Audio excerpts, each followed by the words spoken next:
Oh my God, Mitch, I'm sorry. I was just so surprised to see you standing there. Not as surprised as I was.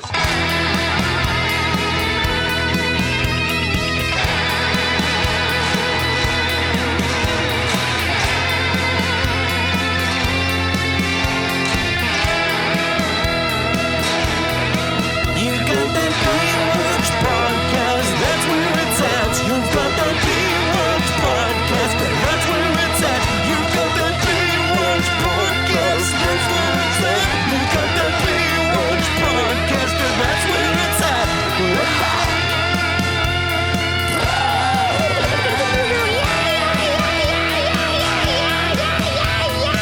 CJ, it's beautiful up here. You gotta love it, huh? Yeah, it's beautiful, but I miss the beach. You should come back to Baywatch. All right. Oh. We need a vacation.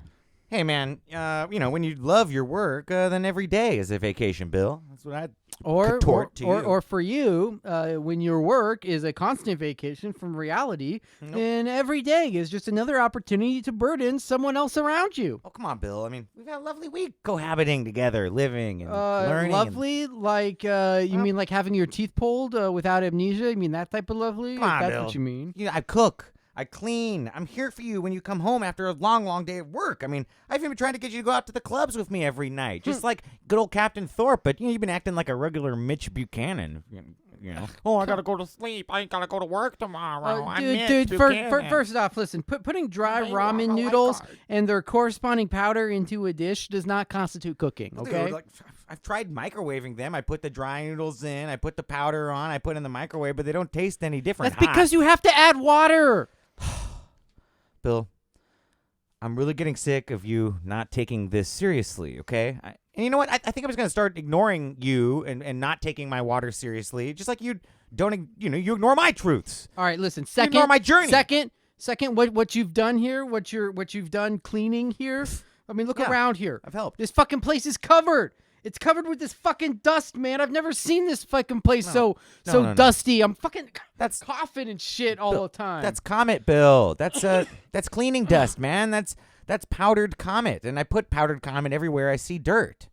That's not cleaning. Well, no, actually, it's not really powdered Comet. It is cleaning. It's better ingredients than powdered Comet. The product I use is actually called Vomet. It's much more better sourced, and we get our bleach directly from Japan, Bill, okay? We get it from, actually, Haromoni Hansono. He's the one who gets it from Japan. I buy it from his website, and it purifies the air. That's what you're breathing. It's freshening your lungs. Drew, it's just like with the ramen, okay? If you don't do that thing, if you don't add that liquid with the name that shall not be named, then you're actually just making my life more difficult when you clean because you're not actually cleaning. So much for fucking gratitude, I guess, Bill. Okay, and lastly, Thank you, would dude, suffice. when I do come home from, speaking of that fucking guy, when I do come home from an 8-hour-long work day, dude, or 10-hour work day, and you treat me with this fucking 8-hour-long water documentary, fucking, this, we should be working as hard at work as you are researching the water, Anyway, I shouldn't even be addressing this. Don't mind him, folks. Just ignore him.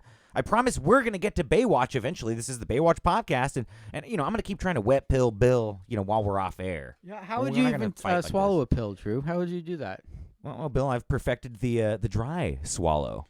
God, I really need a vacation from you. Well, actually, Bill, that kind of relates to my theme this week. Your theme? Yeah, homelessness. I am.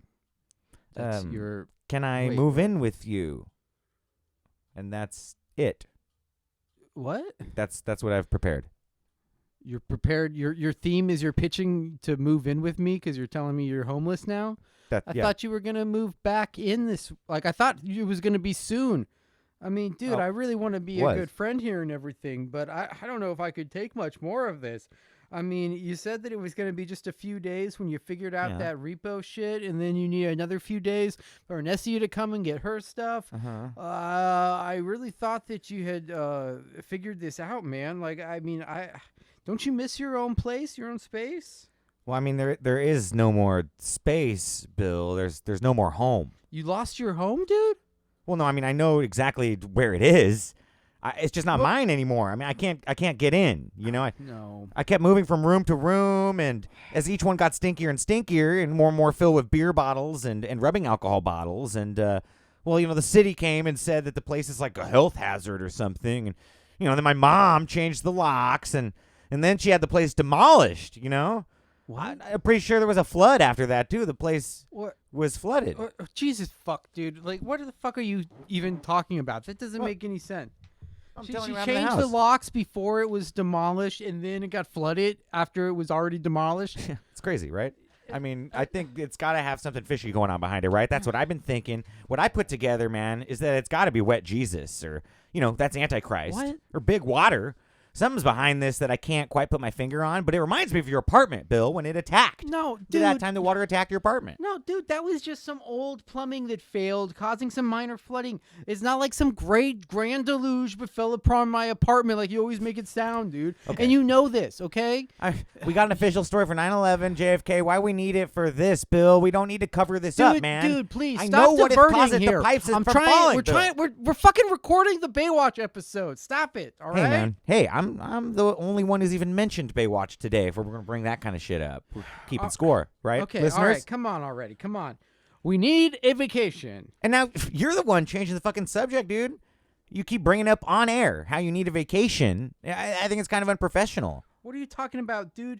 Dude, that's the title of the episode of Baywatch this week. Did you even watch the episode this week? Yeah, I know it's a title. And thanks to Rookie School member Frankie Tuna, who sent me $150 to cover my Prime subscription for watching Baywatch. Yeah, I saw it.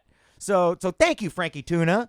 And remember, you too can become a Rookie School member for only $3 a month. But wait, you've been logged into my Amazon account all week watching water conspiracy documentaries. Yeah. Like, why did you need the $3 for that?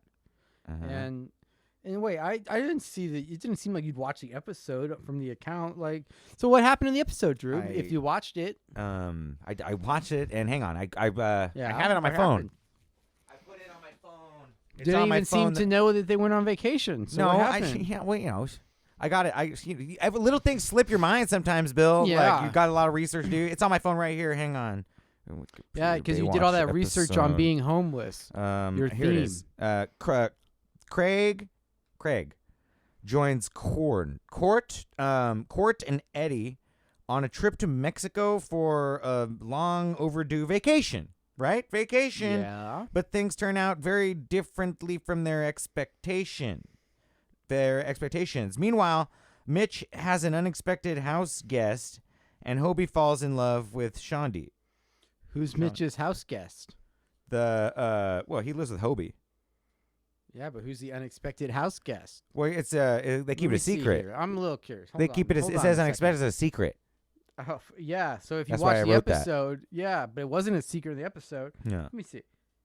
Yeah, interesting. I don't know Drew, who Court 'cause- is. Yeah, well, maybe if you had done more than just read the Wikipedia summary. What are you talking now. about? Yeah, because that's exactly what's on Wikipedia. What you just read here.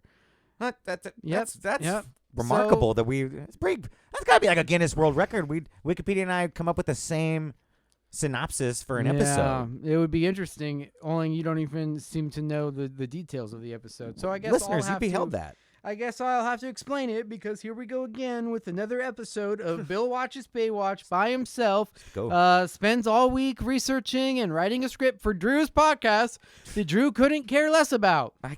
I care about the truth, Bill, and you just can't handle it. I mean, you just steamrolled over a miracle. Yep, and I'm going to steamroll over you right now and give the episode synopsis here. So, our three things that basically went on was we had Thorpe. That's who it was, Mitch. That was the house guest. It was Thorpe, Drew.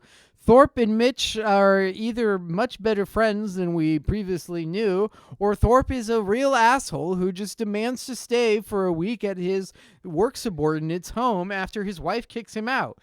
Hobie thinks that Shawnee is his Mary Kay.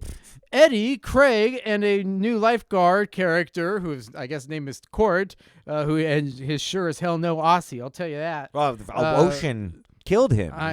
Well, he's MIA. I don't this know new what guy happened is to an him. Ocean shill. Ocean will. Oh yeah, he's surfing. The ocean's CIA. loving him. The ocean's loving this new guy. SEA. The ocean's letting him catch sick waves.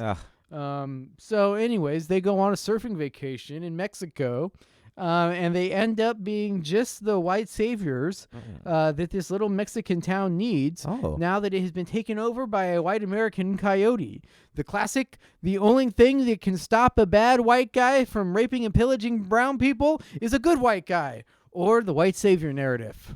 Now I remember all of the episode, Bill, that you've read that. And I do know that it seems like Shawnee a little bit too affectionate towards Hobie. You know, she's getting a little pedo, like a little bit adrenochrome, if you know what I mean. Does that QAnon conspiracy theory go as far back as Baywatch, Drew? Do you know about that? Don't mention that shit to me, Bill. That shit's shit in our fucking sandbox, okay? It's like pouring water on top of the desert, you know? It discredits the H2 movement, is what I'm saying. This whole QAnon nonsense. I'm fed up with it. It tries to make us look silly. Right. That's too crazy. Yeah. For you. Yeah.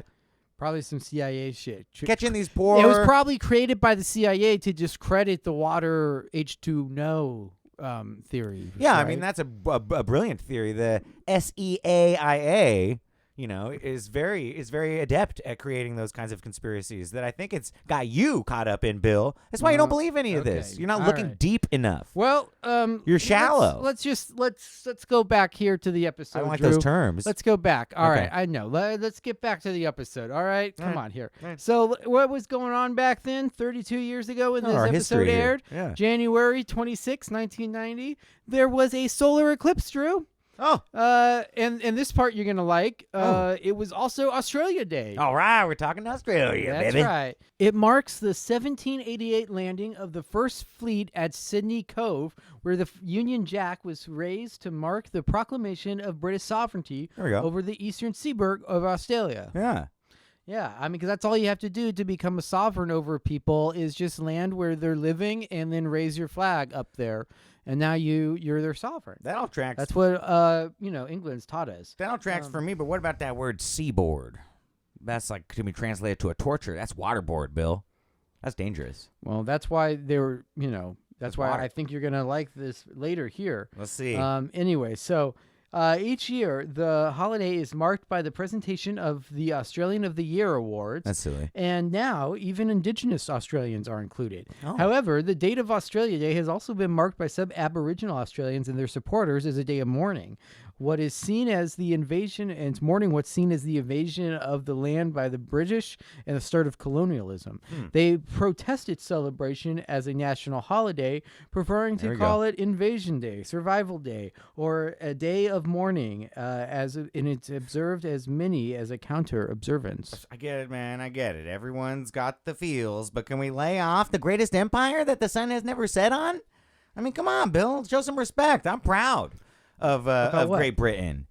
Okay. Can we just get to the bay instead of talking all these water-locked continents? Or Britain, the island of Britain, and yes, Australia? Drew, I do. I want to talk about today's episode. We need a vacation. I want to talk about vacations. I want to talk about how capitalism used to gatekeep vacations from everybody except for a few privileged rich folk.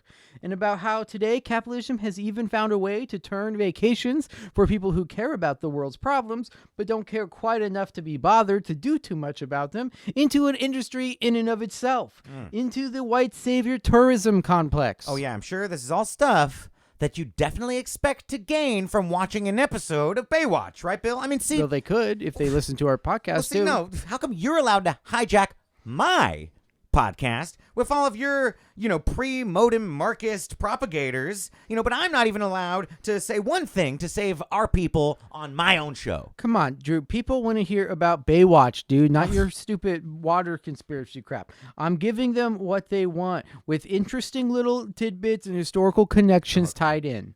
Okay? But now that you're, saying this, how you think you're somehow saving people with this? Well, I mean, what do you call warning all the masses about what they're doing to the babies, Bill? What are they doing to the babies, Drew? The left is trying to normalize water births. That's stupid. The first thing Drew. is that they're submerged in the deadly water. No, you're being stupid again. Okay, so anyways, vacations are something we all probably want more of. There's something we probably take for granted, too. Were vacations always a given for working humans? Has the distinction between work time and leisure time always been so clear? Or are vacations just a way to lure unsuspecting humans to the planet's many beaches and coasts where they can be easily devoured by, Well- say, tsunami or sharks, agents of... Well, way the back ocean. when, vacations were only for societal elites, only for the extremely wealthy, Drew. So back then, only the people who could vacation were those elites that you now hate. So that's why I'm sure that you would be down for elite fuckers getting wiped out by a tsunami while they're on vacation. That's why I thought you'd like this. Bill, it's not rich people's fault. I mean, stop blaming them on literally every episode that we do. And go fix your own life, dude. I mean, go clean your apartment. Well, it'd be a lot easier if you weren't dusting it every day with this fucking powdered bleach. Bill, it's not the rich, okay?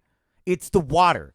That's what we need to worry about. That's what's forcing progress into Disney movies and into our children's classrooms, into the very fucking vaccines they're sticking in our fucking arms, Bill. I mean, look it up.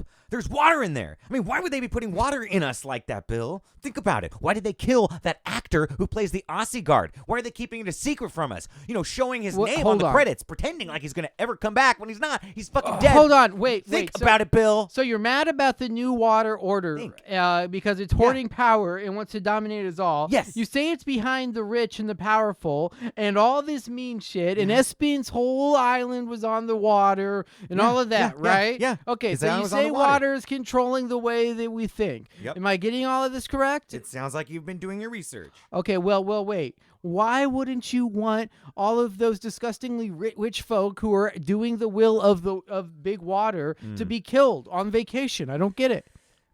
You see, Bill, I know you're new to this, so let me just make it simple. I hate the water, not the rich people, okay? I'm planning on being one of them one day, too, so it's like, if I'm going to be rich one day, why am I going to self-loathe right now and hate on these rich people? Why am I hate on Jeff Bezos when all he did was just save and work hard? Well, that's what I'm doing. That's what he does. We're the same. Well, you take now money that- from him, you tax him. That makes It's a like you're taking money lot from of me. sense there, Drew. I identify with him. Okay, so, well, anyways, the word vacation comes from the word vacate. It was commonly used to describe the periods when teachers and students could vacate colleges. And just like getting an education, vacations were a luxury that only a few wealthy people could afford. Okay, here we go again, man. Just shame on these bad people who work I'm so just saying, hard. I'm just pull pointing- them it's just a straps up by their fact. boot soles. All right, Drew, Always okay, this- maybe here is a group of people that you won't like. I'm going to have to bring Let's- up, okay? I'll hear you out this time because I'm open to debate, Bill. I am open to debating leftists on this show, but they never come on. The only one What that we about me? fucking have, well, you're the only one we have. And you're always just trying to censor my free speech, so I don't want more of that kind of shit going on. We All in right, the anti-water community, we value Well, listening and research. speaking of So I'm gonna show you. censoring Let me show you stuff, how this we is what listen. this group did a lot of. That's why I don't Okay. think you would like them. Well, let me listen. The Puritans. I'm listening. The Puritans. Yeah, You wouldn't Crane. like the Puritans, I don't think. Oh, right? Puritans. Yeah, you wouldn't like them. Well, I know I used to rail on religion, Bill, but I'm kind of turning around on that now. I mean, yes, all of these so-called Christian belief systems are misrepresenting true religion, the true religion of the dry Christ, I mean. But, they sort of bring people closer to God in like a slow, trickle-downy way. See, What? even if if a handful of believers discover like true belief, the true dry God through fraudulent religion, then, those religions are still part of the greater good. You know what I mean? Like if they discover dry God Even by accident. Buddhism? Well, Buddhism and Hinduism, and all them, they're not actually a religion. I mean, those are just belief systems that are going to get you 6 feet underwater, Bill. You're not careful. So now you are like some sort of religious Christian extremist because you're only down for Christianity and the dry Christian, the dry God, the dry Jesus. Yeah, I'm extremely Christian. What about those Christian churches that like baptize their children in water and have holy water that you pray with? Like I grew up in one of That's those. a good question, And they Bill. worship water. It's a good question, and I'm glad now we're going head-to-head on the water question. This is what the listeners come for, so let's break it down. You see, the early church was an anti-water organization, Bill. Really? Yeah. And the Roman Empire, under the rulership of Celerius Caesar, decreed Christianity the state religion. And at that time, they had to, force people to be controlled and dominated, and they used Christianity. And so how do you dominate people? What do you do? It's just like Kool-Aid, Bill. You add water, okay? And so they added water to religion, and the dry Christ became wet Christ. They watered down that Bible, and now only people who read through the lines can understand the truth. So, the catalytic church is still a pathway to catalytic dry church? living. if you read through the lines. Yeah. Okay, so the you basically you're Catholic on a Church. mission to basically to dehydrate Catholicism. Dehydrate my body and dehydrate Catholicism. And frankly, the planet. Okay. All right. Well, in puritanical early America, taking a break from work was seen as, well, devil's work. Oh. Yeah. That's how the Puritans thought. They thought if you weren't working, you were basically doing the devil's work. Because, you were only allowed to take a break one day a week, and that was on the Sabbath when you could suck God's dick. That was God dick sucking day. And that's, as we know, that's a lot of work. That's no break from work, sucking a dick. No. Especially when it's God's massive dick. Yeah, it's just like an existential crisis. Ooh, yeah. You know? And so, people would fight over who had the right idea of on what day would be the dick sucking day. Oh, yes. And then, Black Sabbath came along, or Ozzy came along and said, "Fuck all of you, Black Sabbath." Ooh. Yeah. It's a big Black Sabbath. Any long story short, the only reasons that workers were even given a tiny little bit of a guaranteed day off once a week at the very end was because they needed to suck God's dick on that day. Oh. Yeah, and they needed to get preached at and be told all about the virtues of work and the vices of idleness.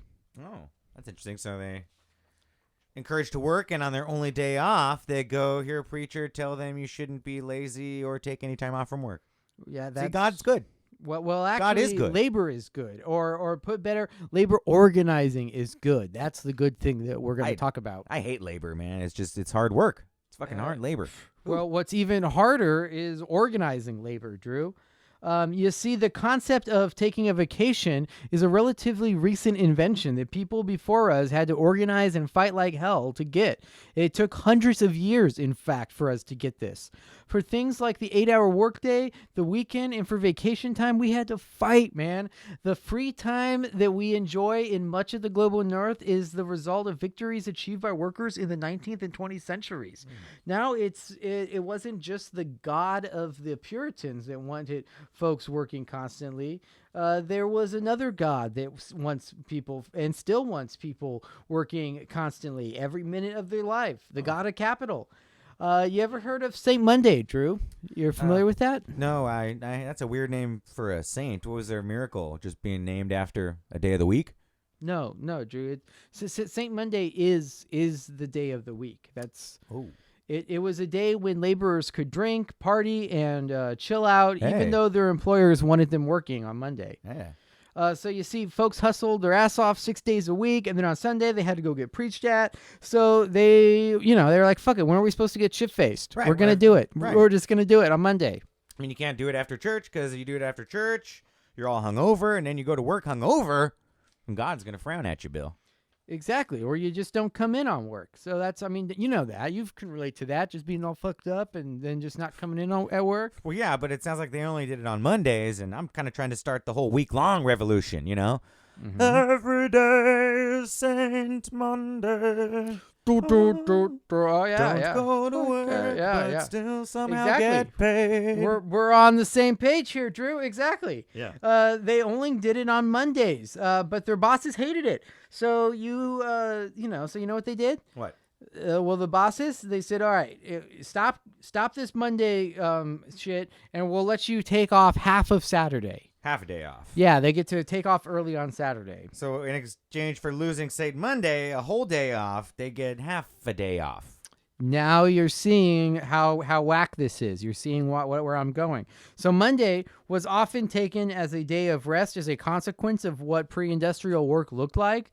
There wasn't really a strictly defined work week. There's actually a great Jacobin article called "Inventing the Work Week," where Benjamin Frank describes the work rhythms of the past, saying that workers would basically just assemble to complete certain tasks, work really intensely for a few days until those tasks were complete, and then they would be at play for the rest of the time, sometimes as much as like a week or a half a week. Sounds pretty good, although I'd still say working half the week is a little too much for me.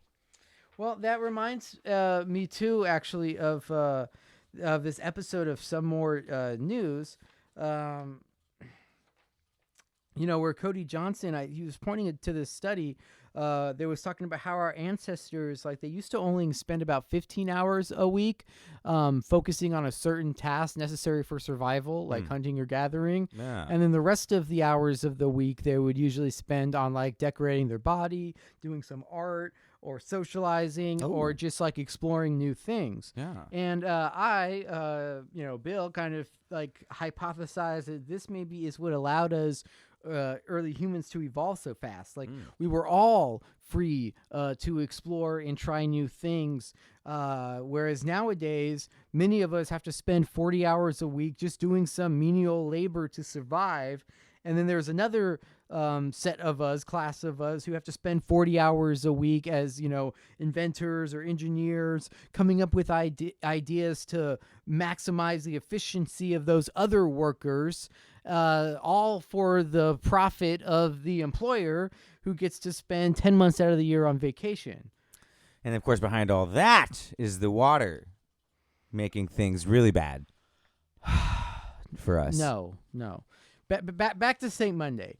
Eliminating St. Monday further codified work time as distinct from leisure time. It also changed how we work. Instead of completing a task and then relaxing until you need to complete another task, the work time clock was born. So now, even if you hadn't finished your task, well, you're just going to punch out and then start back again tomorrow when you clock back in. And you work a set time every day. This time labor also had the effect of alienating folks from their work. Taking away St. Monday was presented as a break for workers, but it actually got workers working more. It solidified the work week and portioned out a weekend that actually ended up in netting them more hours a week. So the Jacobin article again says the elimination of St. Mondays thus coincided not only with the quantitative extension of work, but also with its qualitative shift towards a meaninglessness. What Marx calls alienation from products. I don't think we should be... let me finish. And what he calls an alienation from products of labor and producing activity. That's what Marx said. Don't say his name, Bill. Who? I'm not going to say it again. What, Marx? Shh, Bill. Stop it. So you believe just saying his name is going to bring about some bad omen, like he's... Bill, move on. What? Just fucking move on. I can feel it happening now. I can feel the darkness clouding coming into the room. Dude, the only fine. thing worse than water is Marx. Just chill out. I said it. Dude. Yeah, and nothing happened. So you proved my point here. Anyways, moving on. Historian Douglas Reed closes the Jacobin article saying the half-off Saturday holiday had been used as a sprat to catch a mackerel. A Saturday reduction of 3 hours, which was usual, in return for a Monday's labor of 10 to 11 hours.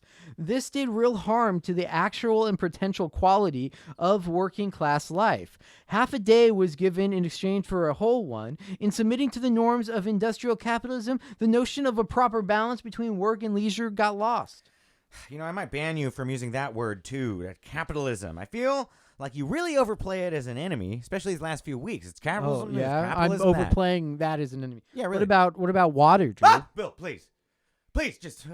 Okay, all right. So you can see, Drew.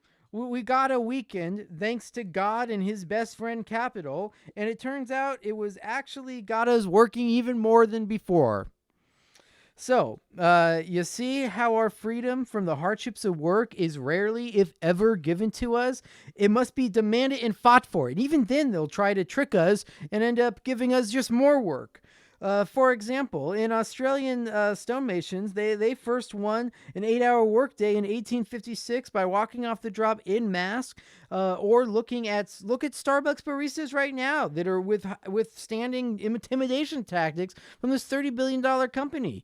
I mean, it's from forever. It's been extremely hard and difficult work to get these things that we now take for granted. Okay, but what's happening in this country, man? Here it is again. Somebody's rights being tackled. Howard Schultz can't even just run a nice feel-good union busing campaign in his spare time.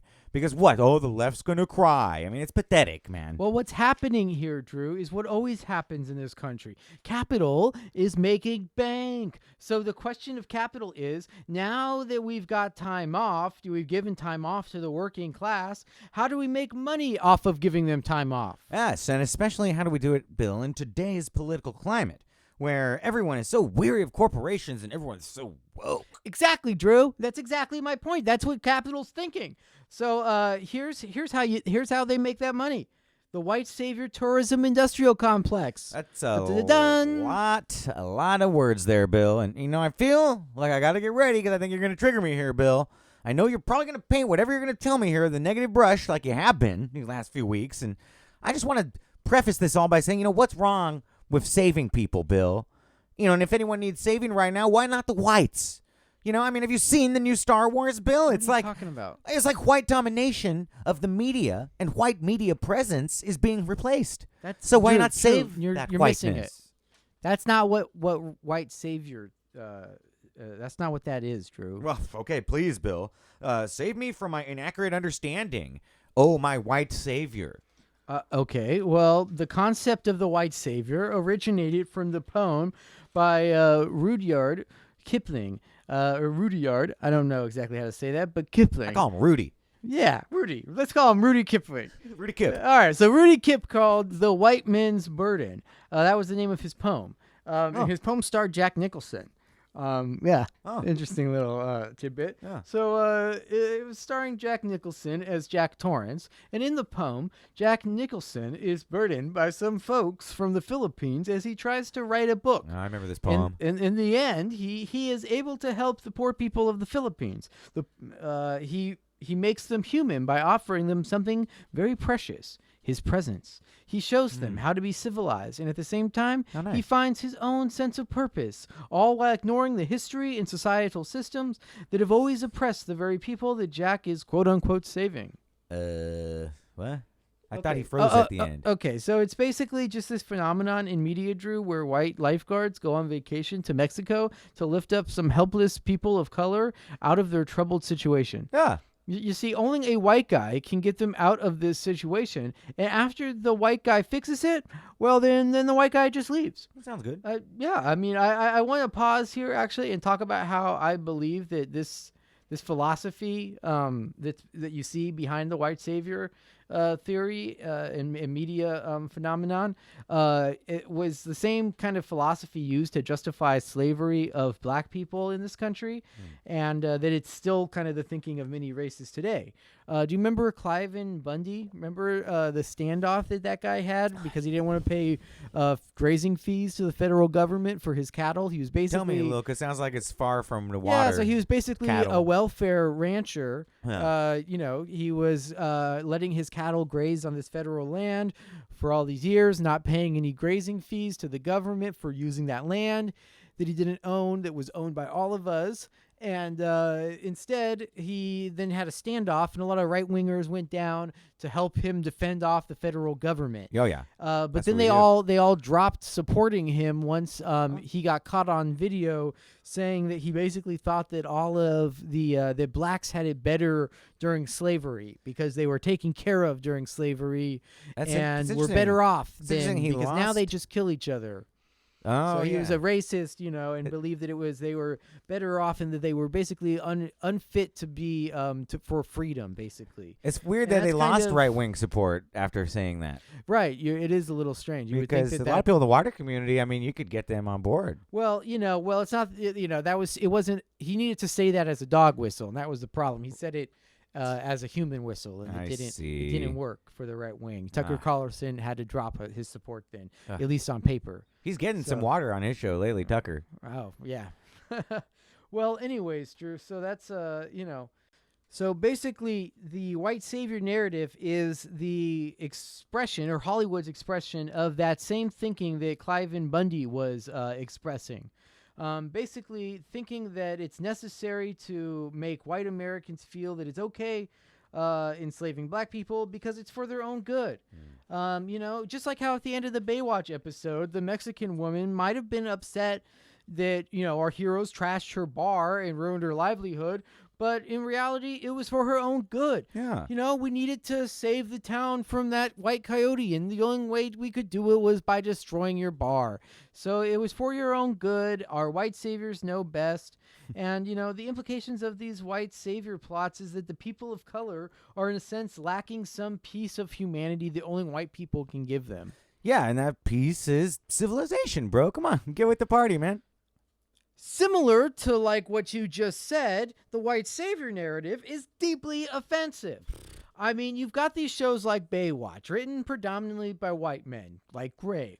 And these white men are the benefactors of a history that's enslaved black people and oppressed people of color, of a history of people and empires that have displaced people all over the globe for profit. Now this same group of white people is going to save oppressed people today from problems caused by their white forefathers yesterday? You see how this is offensive, Drew? I see that you are consistently trying to disempower me with narratives about empowering folks who have been historically oppressed, and it just makes me feel powerless to stop you, Bill. Remember Coney 2012, Drew? I think you have been drinking too much water, Bill. Listeners? Well, it was this documentary about this Uganda cult leader in 2012 made by this group called Invisible Children. Oh. And its aim was to get this dude arrested by the end of that year. And it caught a lot of slack for promoting something that was termed as slacktivism. Wait, I got it. I know what it is. It's the work of folks who are trying to further the rights for people who wear dress pants. Slacktivists. They love No. slacks. No. Drew. Slacktivism. Once again, no.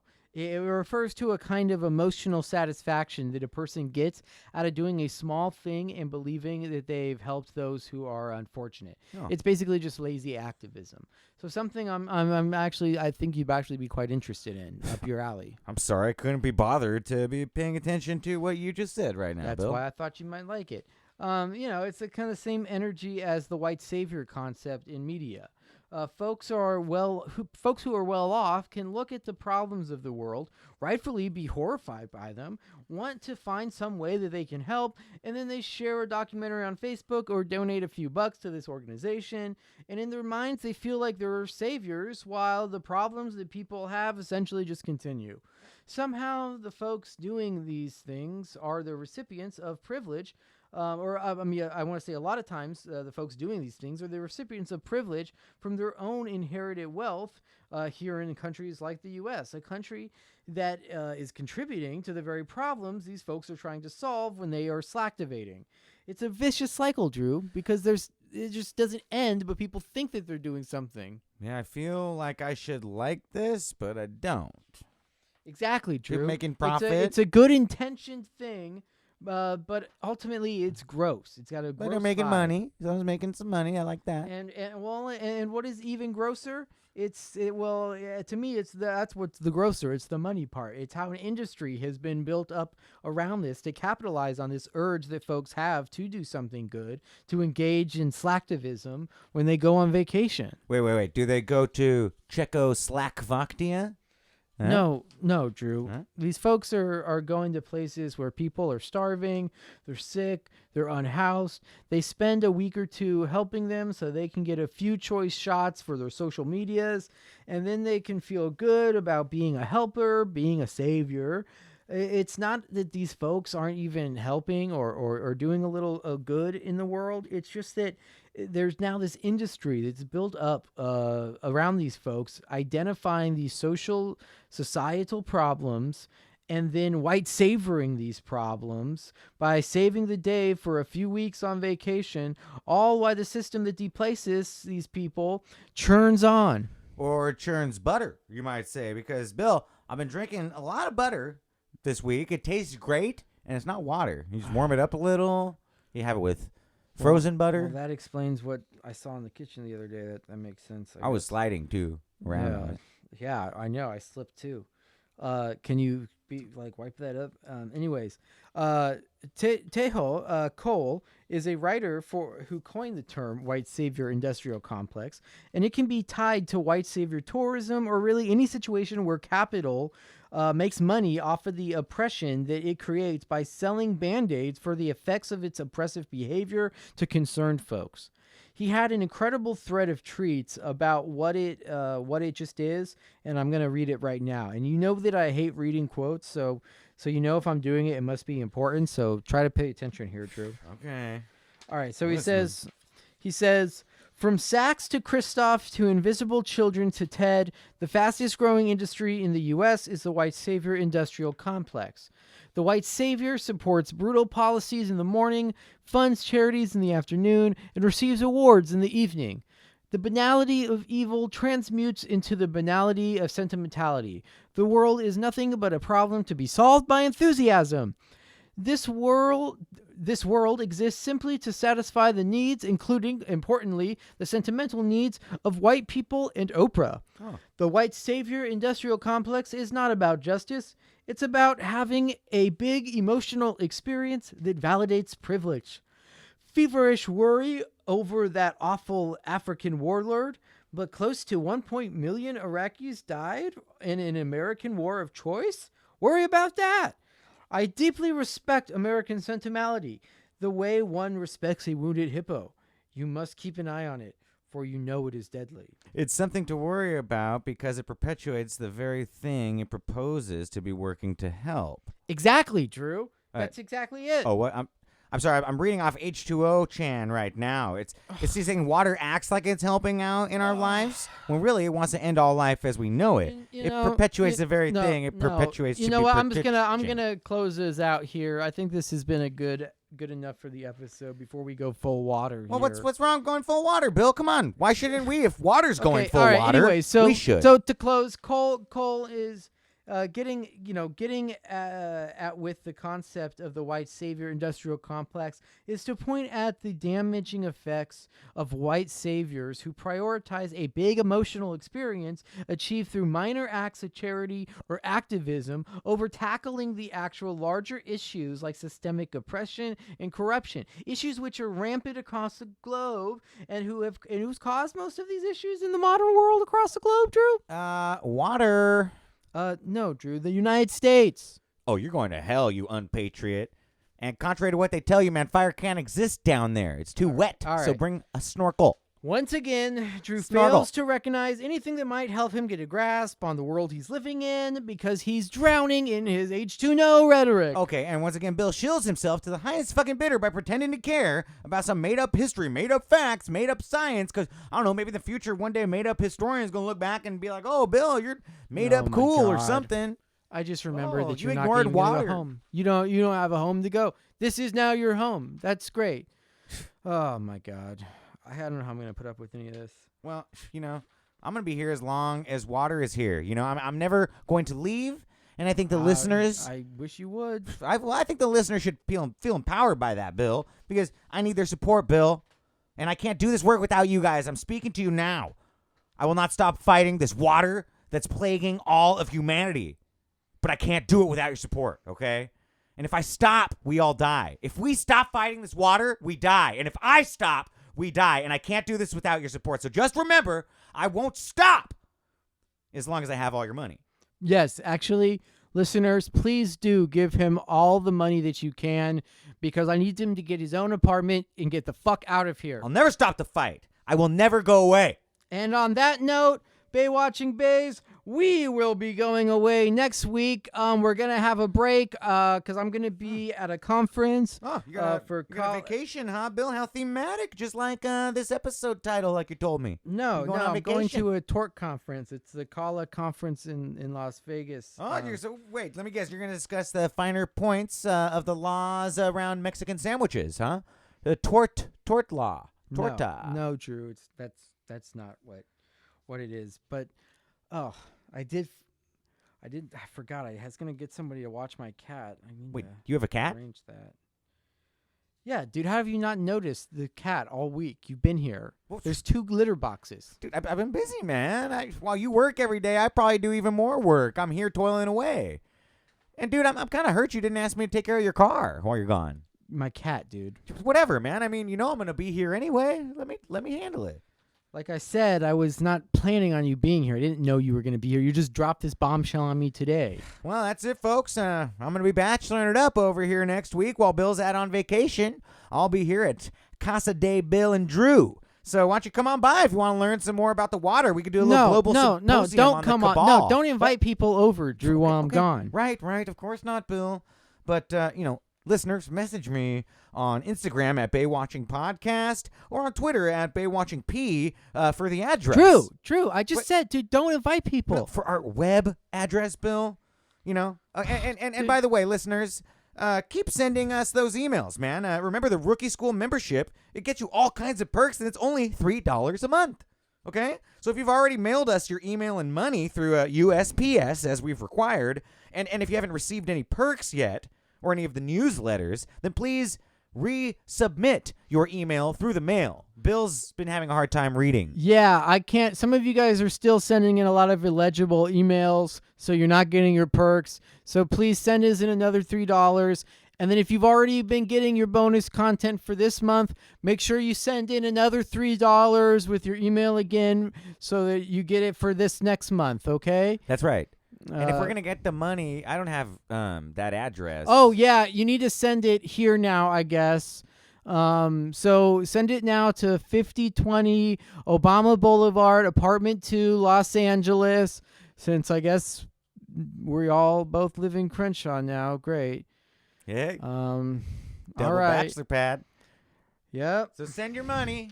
And join the Baywatching Pod Rookie School, and we'll see you next week on the Baywatching Pod. Bye-bye, babies. Oh, we won't see them next week. We'll see you guys In the 2 week weeks. after, because That's right. for me, I'm going to be batching it up here. But like I say, And I'll be tortlawing it up. and we're going to be global cabal water conspiracy listeners, so No, you won't. we're going to be learning and researching. Okay, please just remember to feed my cat. Oh, yes. And your keys are... You don't need, car keys. Just feed my cat, please. Okay. There's something wrong with these chicken balls. What? They don't taste like chicken.